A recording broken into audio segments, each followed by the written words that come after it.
अस्सलाम वालेकुम। ये उम्मीद करता हूँ आप सब खैरियत से होंगे। आज हमने नए क्लास 2025 का जो न्यू सिलेबस है एक्सरसाइज आप जो भी है 1.3 सवाल नंबर 5। चलें जी, सवाल नंबर 5 स्टार्ट करते हैं। सवाल नंबर 5 में हमारा सवाल है the weather in the whole was usually warm during the summer.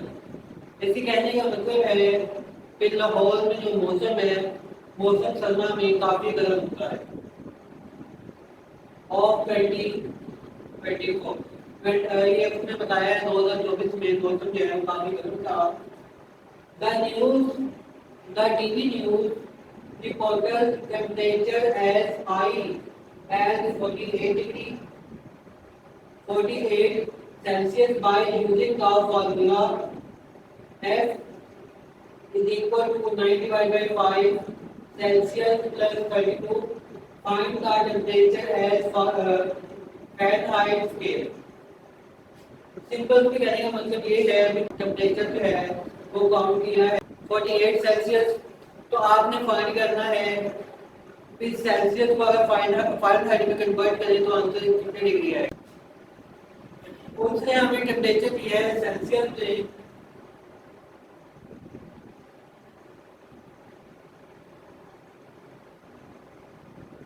तो दिया है 48 सेल्सियस।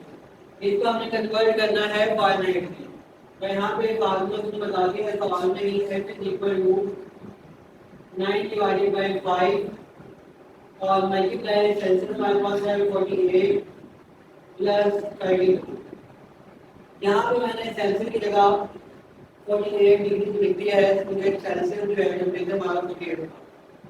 अब आपने क्या करना है 9 को मल्टीप्लाई करना है 48 के साथ। आप यहाँ पे आपका आंसर आ जाएगा 432 डिग्री डिवाइडेड बाय 5 प्लस 32। अब आपने 432 को डिवाइड करना है 5 के साथ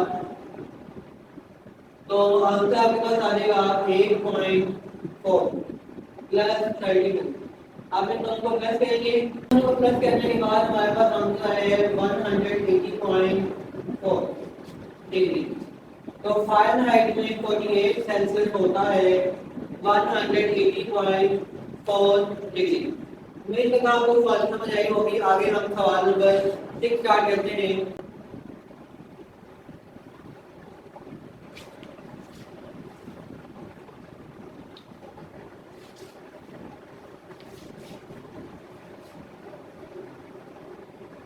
The sum of the age of the father and son is 72। उसने कहा है कि अगर फादर की और सन की एज को प्लस किया जाए तो आंसर आपके पास आता है 72। जबकि 6 ईयर अगो 6 साल पहले the father age was 2 time of the son. मतलब 6 साल पहले फादर की एज सन की एज से 2 गुना ज्यादा थी। What was son age 6 years ago? तो 6 साल पहले सन की यानी बच्चे की जो है वो एज कितनी होगी वो हमने फाइंड करनी है। तो सबसे पहले हम क्या लेते हैं फादर एज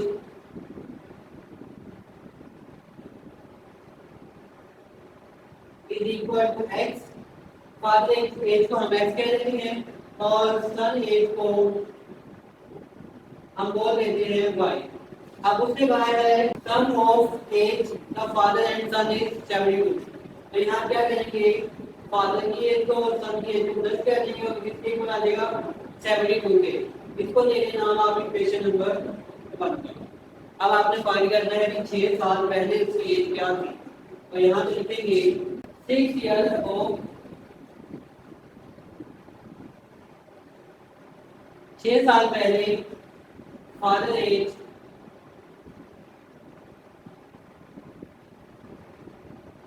फादर को हमने टाइप किया था एक्स के बराबर। यहाँ पे एक्स आ जाएगा। 6 साल पहले की बात है तो -6 कर देंगे। फिर 6 साल पीछे जाने लगे तो इसलिए आपने उसकी एज में से 6 ईयर को माइनस कर देना है। तो इसी तरह भी सन एज भी है इसमें से माइनस हो जाएगा तो y -6 आ जाएगा। ठीक है 6 साल उसने पहले कहा था कि 6 साल पहले फादर की जो एज है, फादर की एज है x माइनस 6, वो बच्चे से 2 गुना ज्यादा थी, तो यहाँ पे 2 लिख देंगे तो 2 गुना ज्यादा है, और साथ में हम सर के लिख देंगे वो हमारे पास 6 y माइनस 6। अब इसमें हम इसको सॉल्व करते हैं, तो x माइनस 6 आप करेंगे 2 को मल्टीप्लाई कर देंगे, 2 को y से मल्टीप्लाई करें तो 2y आ जाएगा, 2 को 6 से मल्टीप्लाई करेंगे तो 12 आ जाएगा। अब आपने इसको मजीद थोड़ा सिंपलीफाई करना है, यहाँ पे y आपका प्लस का जगह माइनस का हो जाएगा, तो यहाँ पे आ जाएगा x minus 2y equal to minus का 6 हो जाएगा, क्या हो जाएगा प्लस 6 और साथ में आ जाएगा माइनस 12। अब यहाँ पे क्या बचा है x minus 2y equal to minus 12 में से प्लस 6 करते हैं, कौन सा आपके पास आ जाएगा माइनस 6। इसको आप नाम दे रहे हैं क्वेश्चन नंबर 2 का। अब यहाँ से आपने x और y का आंसर निकालना है, उसके लिए आप इक्वेशन नंबर 1 और 2 को जो है वो आप सब्ट्रैक्ट कर देंगे, तो यहाँ लिखेंगे subtract equation number 1 from equation number 2। हम इक्वेशन नंबर 1 में से इक्वेशन नंबर 2 को जो है वो माइनस कर देंगे, तो यहाँ मेरे पास आ जाएगा x plus y is equal to 72 minus minus करना है आपको, तो यहाँ पे आपके पास आ जाएगा x minus 2y is equal to minus 6। जब आपको दो लिखों को सब्ट्रैक्ट करना होता है तो आप इसका साइन चेंज कर देते हैं, ये प्लस x से माइनस x हो जाएगा, ये माइनस 2y है प्लस 2y हो जाएगा, ये माइनस 6 है प्लस 6 हो जाएगा। आप करते हैं इसको plus x minus x cancel हो जाएगा, और प्लस 1 और प्लस 2y ये आपके पास हो जाएगा 3y इज इक्वल टू 72 में 6 प्लस कर दें 78 आ जाएगा, 3 इधर क्या हो जाएगा मल्टीप्लाई आके डिवाइड हो जाएगा, और जैसे ही आप 78 को डिवाइड करेंगे 3 के साथ तो आंसर आपके पास आएगा 26। अब हमारे पास y का आंसर आ गया। अब आपने निकालना है x का जवाब, तो आप क्या करेंगे y की वैल्यू चाहे आप किसी को 1 में लगा दें किसी को 2 में लगा दें, आपको आंसर आ गया x का। तो मैं यहाँ पे लिखता हूँ put the value of y in equation number 1। Equation number 1 में जहाँ पे y है वहाँ मैं 26 लिख देता हूँ, तो यहाँ पे इक्वेशन 1 हमारे पास क्या है x प्लस y देगा हमारे पास 26 आ जाएगा इज इक्वल टू 72। x आपका यही बनेगा प्लस का 26 है, उधर जाके क्या हो जाएगा माइनस 26, तो 72 माइनस 26। अब 72 में से माइनस कर दें 26 को, तो आपके पास आंसर आएगा 46। अब ये जो हमारे पास आंसर आया है ये आया है 6 साल बाद का। आपने मालूम करा 6 साल पहले एज कितनी, तो आप क्या करेंगे यहाँ पर लिखेंगे 6 ईयर अगो,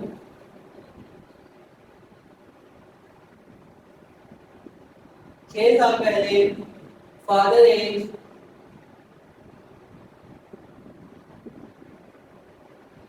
एज में से क्या करेंगे 6 को माइनस कर देंगे, तो फादर एज हमारे पास क्या थी, फादर एज हमारे पास आई है 46 में से माइनस कर दें 6 को, तो आंसर आपके पास क्या आ जाएगा 40। 6 साल पहले फादर की एज जो है वो थी 40 साल। आप निकालते हैं सन की एज, तो यहाँ पे आ जाएगा सन एज इक्वल टू सन की एज क्या है 26, तो ये 6 साल पहले की निकालनी है, इसलिए यहाँ पे माइनस 6 कर देंगे, और 26 में से 6 को माइनस करेंगे तो आंसर क्या आ जाएगा 20। तो ये आपका जवाब है। उम्मीद करता हूँ आपको सवाल की समझ आई होगी। आगे हम सवाल नंबर 7 जो है वो स्टार्ट करते हैं। आगे सवाल नंबर 7 है मेरा doubt are toy for 1500 and solve for 1520 और पास आर प्रॉफिट इन परसेंटेज। आपने मेरा प्रॉफिट फाइंड करना है, उसने 1500 का एक खिलौना खरीदा था और बाद में उसको बेच दिया 1520 रुपए में, तो आपको निकालने की परसेंटेज क्या होगी। तो सबसे पहले यहाँ लिखते हैं कॉस्ट प्राइस। कॉस्ट प्राइस को आप सीपी भी लिख सकते हैं, यहाँ पर आ जाएगा कॉस्ट प्राइस, वो हमारे पास है 1500।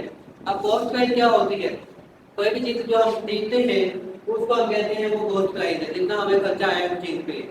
और जब शॉर्ट कर देते हैं, बेच देते हैं, तो हमारे पास है सेलिंग प्राइस। सेलिंग प्राइस को आप लिख सकते हैं एसपी। तो यहाँ पे आपका आ जाएगा सेलिंग प्राइस है 1520। सबसे पहले हम निकालेंगे इसका प्रॉफिट कितना हुआ है। यहाँ पे हम प्रॉफिट का फार्मूला लिखेंगे, profit is equal to SPL selling price minus CPL cost price. Selling price हमारे पास क्या थी 1520 माइनस कॉस्ट प्राइस हमारे पास है 1500, तो आंसर हमारे पास क्या आ गया 20। ये हमने प्रॉफिट निकाल लिया, लेकिन हमें प्रॉफिट निकालना है परसेंटेज में। ये हमारा सिंपल आंसर है कि उसको 20 रुपए का फायदा हुआ। अब परसेंटेज निकालते हैं, तो कैसे निकालेंगे। परसेंटेज का फार्मूला याद रखना है आप लोगों ने। परसेंटेज का फार्मूला है profit percentage is equal to profit divided by CPL cost price. तो मल्टीप्लाई कर देंगे 100 के साथ। प्रॉफिट आपका हुआ है 20 रुपए डिवाइडेड बाय कॉस्ट प्राइस आपकी है जी 1500 मल्टीप्लाई 100। अब ये दो कैंसिल हो गए, 20 को डिवाइड कर दें 15 पर, तो आपका प्रॉफिट आ जाएगा परसेंट। तो आंसर आपके पास आएगा 1.333%, यानी आपको 1.53% मुनाफा हुआ है। उम्मीद करता हूं आपको बात समझ आएगी होगी। आगे हम सवाल नंबर 8 स्टार्ट करते हैं। सवाल नंबर 8 है the annual income of Taiyab. Taiyab की सालाना आमदनी जो है वो है जी 9,60,000 रुपया, while the expected amount is 1,30,000 है। उसने कहा है कि तैयब की जो सालाना इनकम है वो है जी 9,60,000 और उसको 1,30,000 रुपए पर कोई टैक्स नहीं देना पड़ेगा। बाकी how much tax would he have to pay at the rate of 0.75%। 0.75% के लिहाज से उसको कितना पे करना पड़ेगा वो आप देखते हैं। सबसे पहले हम देखते हैं उसकी एनुअल इनकम कितनी है।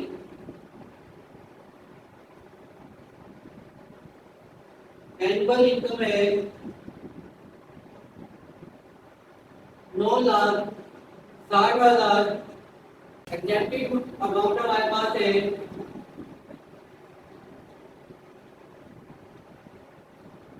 1,30,000।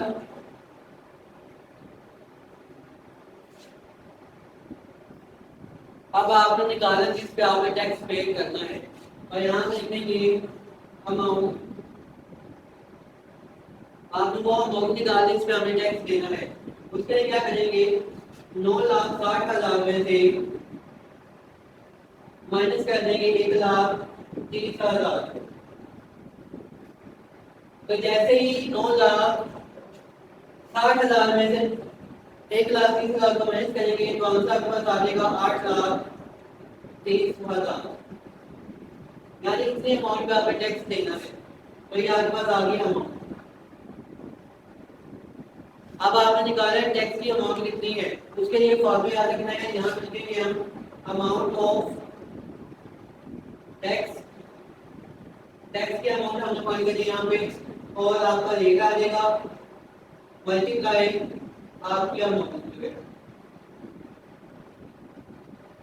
अब अमाउंट ऑफ टैक्स जो है वो आपने फाइंड करना है।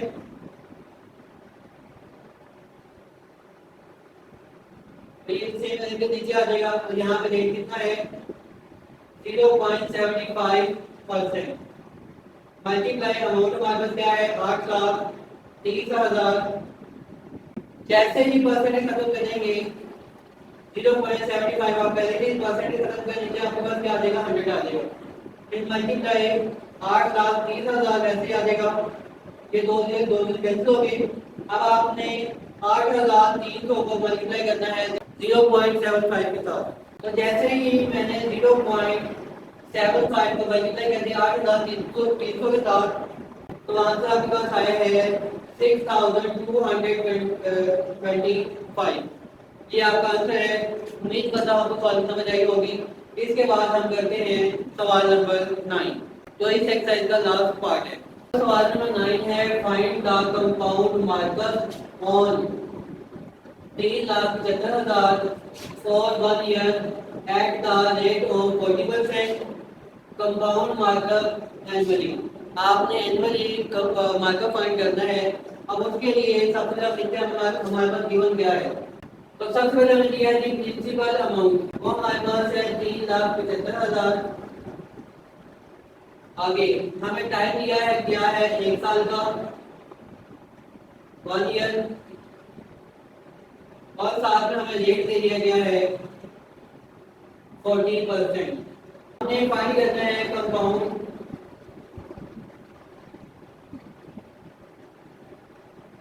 मार्कअप। कंपाउंड मार्कअप का फॉर्मूला हमारे पास है P मल्टीप्लाई R। P का मतलब यहाँ पे प्रिंसिपल अमाउंट है, T का मतलब यहाँ पे टाइम है, R का मतलब यहाँ पे रेट है। तो यहाँ पे हम अमाउंट लिखते हैं, तो प्रिंसिपल अमाउंट हमारे पास है 3,75,000 मल्टीप्लाई टाइम हमारे पास 1 साल का है, रेट हमारे पास है 40%। पहले आप 3,75,000 को 1 से मल्टीप्लाई करते हैं, तो यहाँ पे 3,75,000 आने यानी 75,000 आ जाएगा, मल्टीप्लाई 40 डिवाइडेड बाय परसेंट पकड़ के नीचे आपके पास आ जाएगा 100। ये 2 कैंसिल हो गए। अब आपके पास हमारे पास है 3,750 मल्टीप्लाई 40। 3,750 को 40 से मल्टीप्लाई करेंगे तो आपका आंसर आ जाएगा 52,500 रुपीज। कंपाउंड मार्कअप है।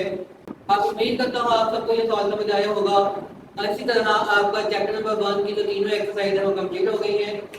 आगे कल इंशाल्लाह इसके एमसीक्यूज और इसके लिए एक्सरसाइज के सवाल हैं वो हम सॉल्व करेंगे। कि उम्मीद करता हूँ आप सबको सॉल्व समझ आई होगी। अगर किसी को फिर भी कोई मसला है तो मुझसे कमेंट में रब्ता कर सकता है, इंशाल्लाह मैं उसकी लाजमी मदद करूँगा।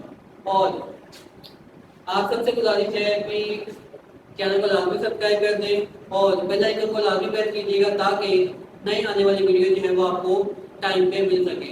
वीडियो को लाइक और सब्सक्राइब लाजमी कीजिएगा और शेयर भी लाजमी कीजिएगा। शुक्रिया, अल्लाह हाफिज़।